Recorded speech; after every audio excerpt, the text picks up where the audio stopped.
Ladies and gentlemen, welcome back to another video here, host Sportsman Game. But today we have another off-topic episode. If you haven't seen all the videos yet, off-topic where we talk about stuff outside of sports, just talk about stuff around the world. And today's topic is about suicide and how it has affected so many people in the world, but mostly teenagers, high school, mostly them. But before we get to that, we need to focus on the main part of suicide. What is it? If anyone does not know about suicide, suicide is the act of intentionally causing death. Or in basic terms, and also some people's terms, it means killing yourself or doing something to kill yourself. Some examples would be like shooting yourself, which is very violent, or you could probably tell yourself. I don't know if you can do that. But the basic one would be shooting yourself with a gun. The basic one, suicide, teen suicide. Suicide thoughts may be brought on by major life transitions, such as, death of a loved one. I have had 3 people died during the main COVID era. I'm still here. Not depressed. Definitely depressed after they died, but after that, maybe a loss of job or the end of a relationship that may leave people feeling overwhelmed, desperate, hurt, and helpless. Yeah, that's definitely a lot of emotions there. When someone has clinical depression with suicidal ideation as a symptom, means that they are experiencing suicidal thoughts as part of their overall health symptoms. However, it's important to remember that the vast majority of people who are depressed, they don't go on to die by suicide.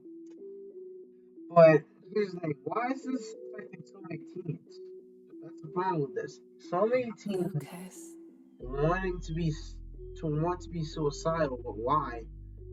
And I don't know if parents need to be concerned about it, and they definitely need to be concerned about this. Suicide in the news is a popular entertainment now more than ever, especially in regards to teens. You can play a role in playing on a child's mental health simply by becoming aware of the risk factors and warning signs that can lead to suicide. Making yourself available to your child, knowing how to practice having a caring conversation, and being aware that help is always available. But let's hear some facts about this. There were approximately 100,000 teens, 15 to 19-year-olds, suicide themselves over the 40-year period between 1975 to 2015, the most recent year covered by the study. Boys take their lives at 3 to 4 times the rate of girls. The suicide rate for teen boys saw a rise that peaked in the late 80s, early 90s, then lowered in the late 90s and early 2000s. So it started going up and started going down. This may be attributed to pediatricians recently taking on the role of treating depression. However, the rate has unfortunately been rising again since the year I was born, 2006.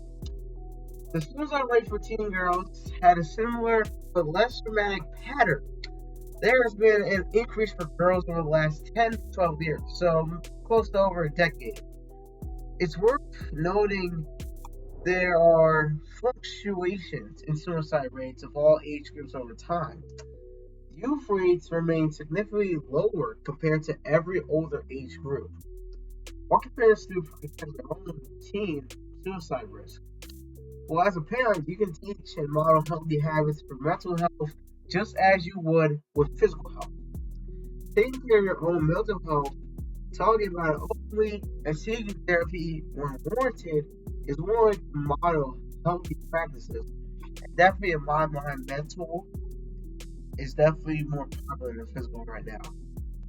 Definitely during that 4 year span. So, if your child sees you approaching your own challenges or learning for your own mistakes in any of an open way, they will understand that it's okay to struggle and to learn from mistakes. Everyone's make mistakes.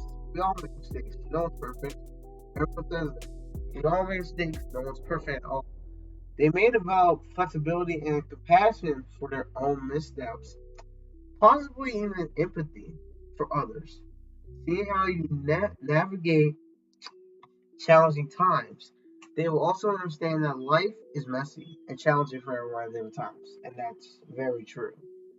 Check in with your child regularly, beyond just day to day tasks such as homework, and definitely homework is definitely a struggle because teens do not want to do that, including me.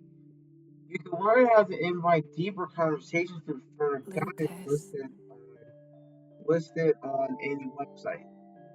If your child has a history of depression, anxiety, suicidal thoughts, self harm, or even Silent substance Fresh. abuse, you should monitor them more closely and consider involving a professional, either at key times or in the longer term for more chronic conditions. Well, closely, we're at the end of this video. I would like to give you guys numbers for everyone who is right now thinking about suicide right now and help right now. So I have three. I have three numbers. 988, which is the suicide question line. One, one is the US state, but the regular one, 800-273-8255, is a national suicide prevention lifeline, or just do the regular thing, phone number one, and seek help. But I hope you guys enjoyed this video, and I hope you guys know more about suicide. Make sure your teen or anyone else does not do it at all, and make sure they live their life well. And as always, until next time.